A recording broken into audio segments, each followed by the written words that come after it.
राधे राधे दोस्तों, जय श्री कृष्णा।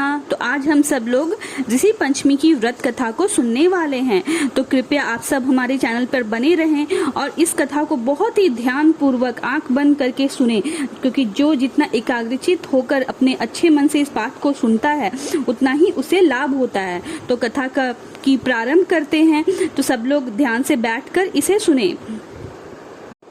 राजा सीतासव कहते हैं, हे देवदेश, मैंने आपके द्वारा बहुत से व्रत सुने। अब कोई ऐसा व्रत बतलाइए जो पापों का नाश करने वाला हो। ब्रह्मा ने कहा, हे राजन, आप सावधान मन से सुने। मैं आपको सब व्रतों में उत्तम ऋषि पंचमी नाम का व्रत बताऊंगा। वह सब पापों को दूर करने वाला व्रत है।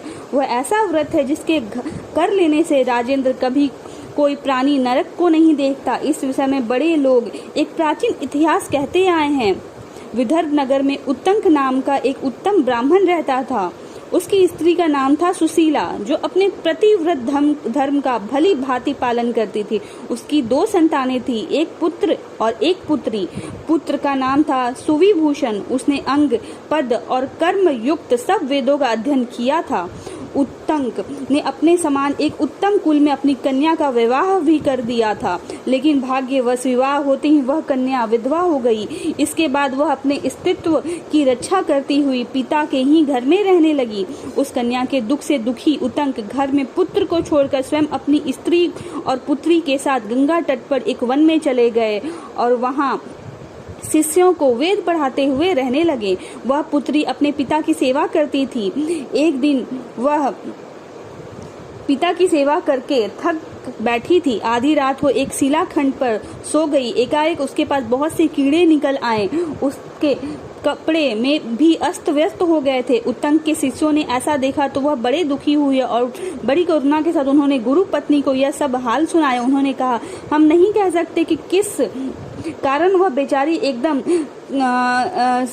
शिला पर सो गई होगी।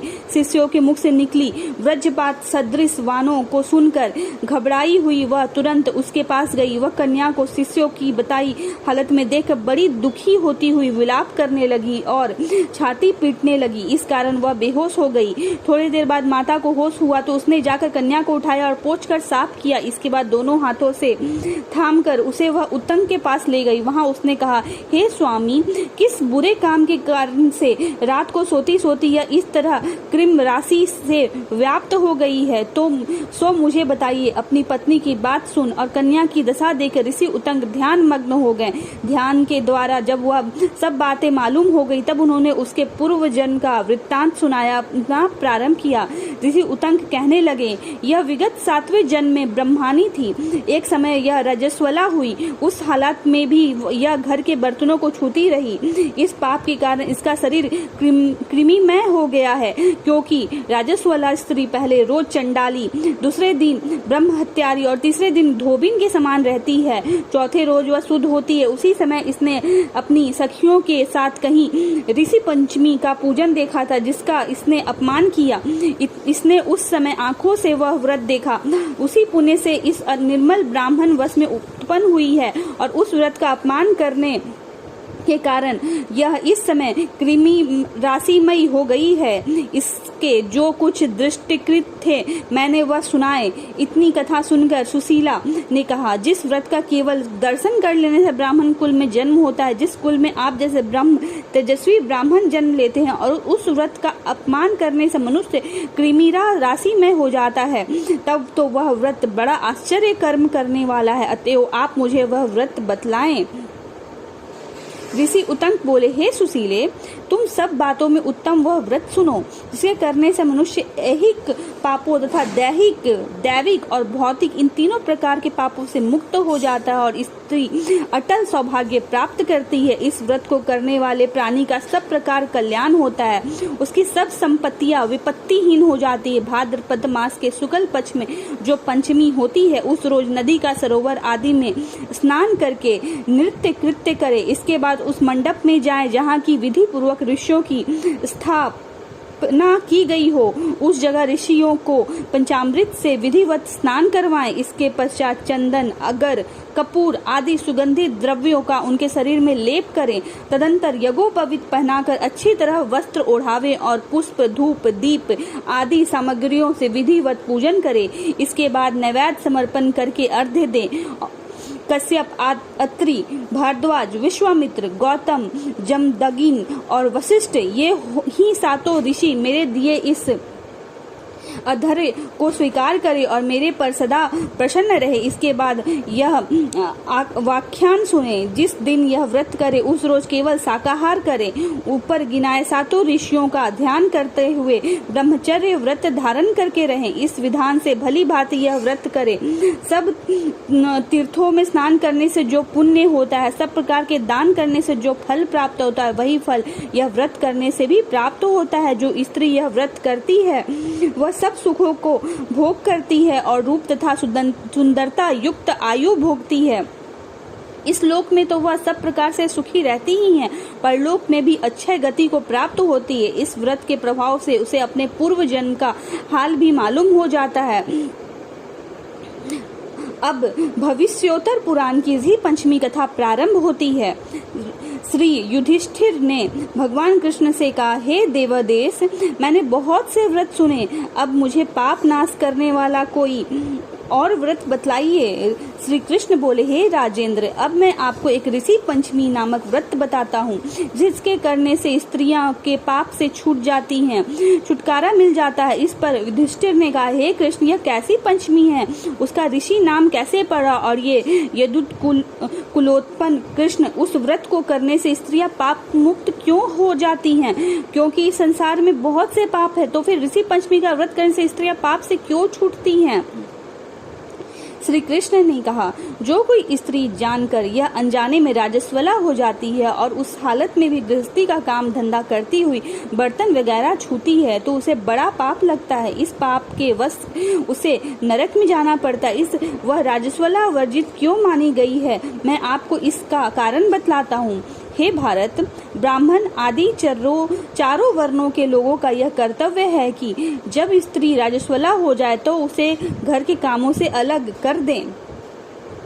बहुत दिनों की बात है, जब इंद्र ने वृत्तासुर का वध किया था, तब उनके पास ब्रह्म हत्या का आरोप लगा था। इससे इंद्र बड़े शर्माए और अपनी शुद्धि कराने के निमित्त ब्रह्मा जी के पास गए। ब्रह्मा जी ने सब देवताओं से साथ कुछ देर तक इस विषय में परामर्श किया, फिर खुशी मन से उनकी शुद्धि कर ली। ब्रह्मा जी ने उसी समय उस ब्रह्म हत्या के 4 भाग किए और उन्हें 4 स्थानों में बांट दिए, जैसे कि एक भाग अग्नि की ज्वाला में, दूसरी नदी के बरसाती जल में, तीसरा पर्वतों में और चौथा स्त्रियों के रज में।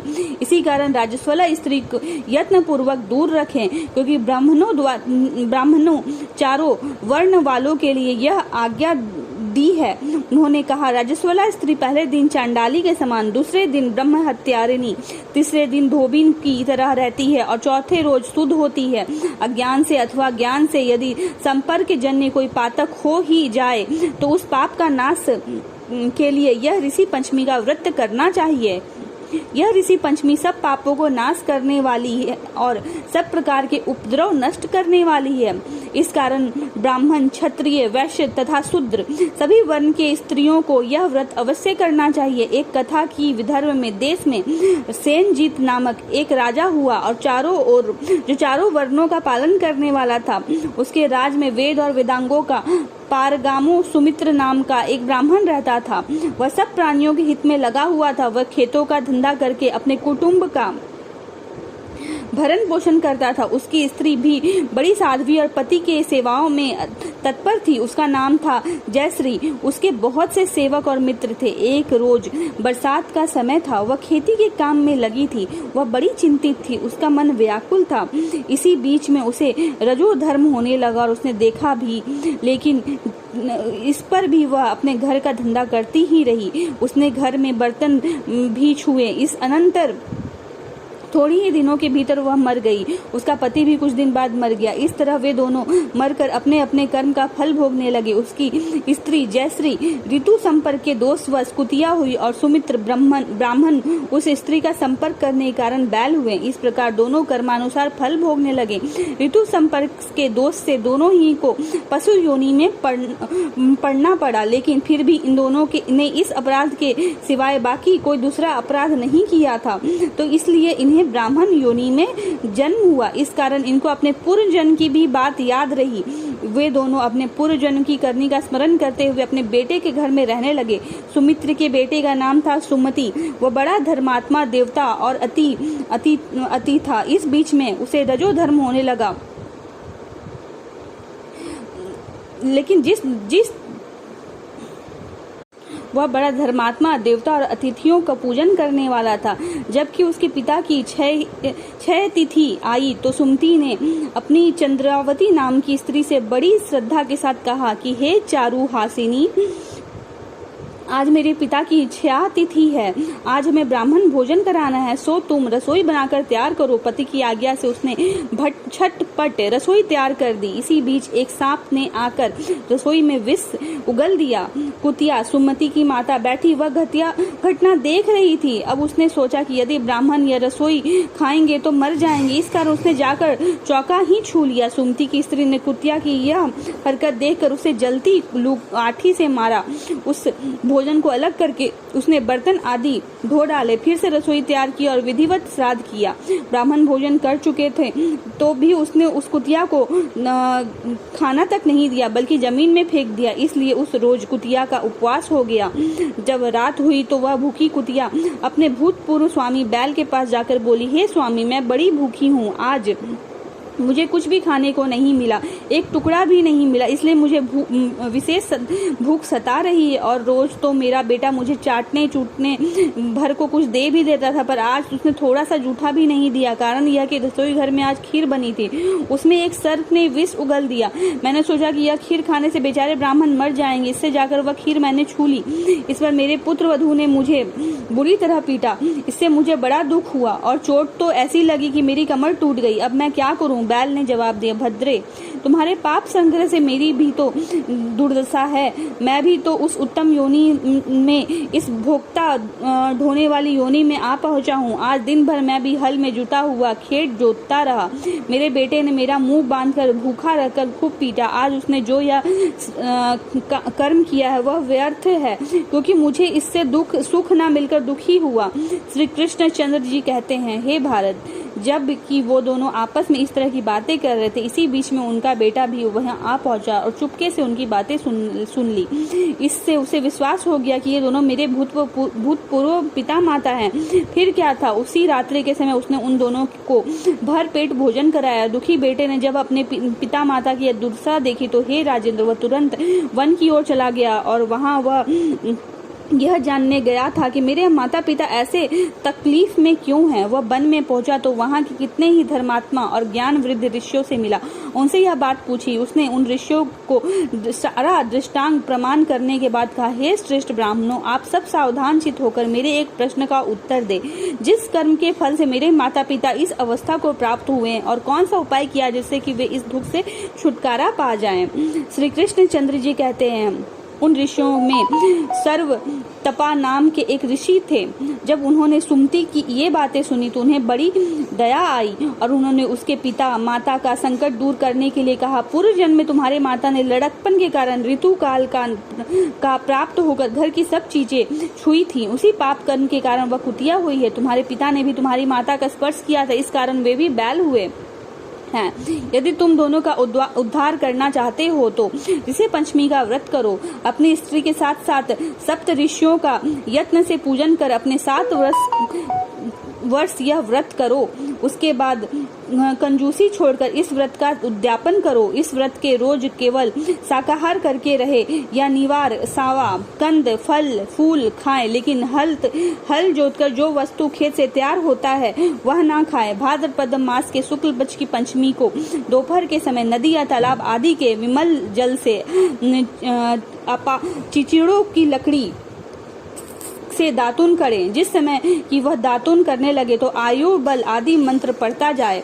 उसका अर्थ यह है कि वनस्पते तुम मुझे आयु बल यश तेज प्रजा पशु धन ब्रह्म विद्या और बुद्धि आदि प्रदान करो। इस मंत्र से प्रार्थना करने के बाद दतौन करनी चाहिए। दतौन इसलिए की जाती है कि जिससे मुख की दुर्गंध नष्ट हो जाए, दांत साफ हो जाए, मेरा शरीर शुद्ध हो जाए, इसी से मैं दातुन करता हूँ। इस मंत्र से दांत साफ करके पहले सारे शरीर में मिट्टी लगाकर स्नान करें। तिल आंवले या बलछड़ से अत्न पूर्वक केशों को साफ करके प्रश्न चित्त से शुद्ध जकड़े पहने। इसके बाद अरुंधति के साथ सप्त ऋषियों का पूजन करें।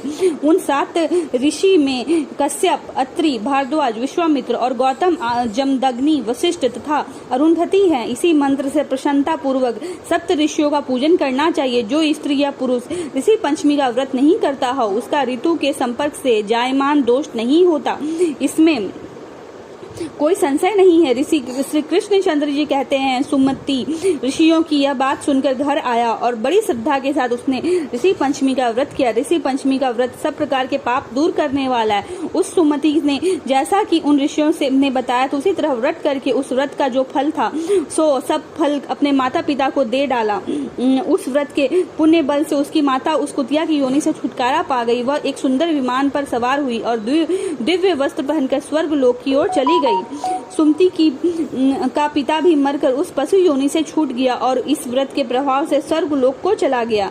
कायिक शरीर से किए हुए, वाचिक वचन से किए तथा मानस मन से किए गए सभी पाप इस व्रत के प्रभाव से नष्ट हो जाते हैं। इस व्रत के प्रभाव से क्या पुण्य होता है सो तुम हे नपोतम सुनो। संसार के समस्त व्रतों को करने से जो पुण्य होता है, सब तीर्थों में स्नान करने से जो फल प्राप्त होता है और सभी प्रकार के दान करने से जो फल प्राप्त होता है, वही फल केवल इस ऋषि पंचमी का व्रत करने मात्र से प्राप्त हो जाया करता है। जो स्त्री या ब्रह्म यह करती है वह सब तरह सुखी रूप तथा लावण्य से युक्त और पुत्र पौत्र आदि से युक्त रहती है। जब तक वह इस लोक में रहती है तब तक सुखी रहती है और मरने के बाद उत्तम गति को प्राप्त होती है। हे राजन, मैंने तुमको सब व्रतों में उत्तम यह व्रत बतलाया है। यह सब संपत्तियों का दाता और स्त्रियों के पाप नष्ट करने वाला है। हे युधिष्ठिर, यह व्रत धन, यश, स्वर्ग और पुत्र सब कुछ देता है। जो लोग इस व्रत कथा को पढ़ते या सुनते हैं तो उनके भी सब तरह के पाप दूर हो जाते हैं। इति श्री विश्व उत्तर पुराणे ऋषि पंचमी व्रत कथा समाप्त। तो दोस्तों, अब आप बताइए कि आपको यह व्रत कैसा लगा। अगर आपको अच्छा लगा तो मेरे चैनल को सब्सक्राइब, लाइक, शेयर जरूर करना मत ना भूलें। धन्यवाद।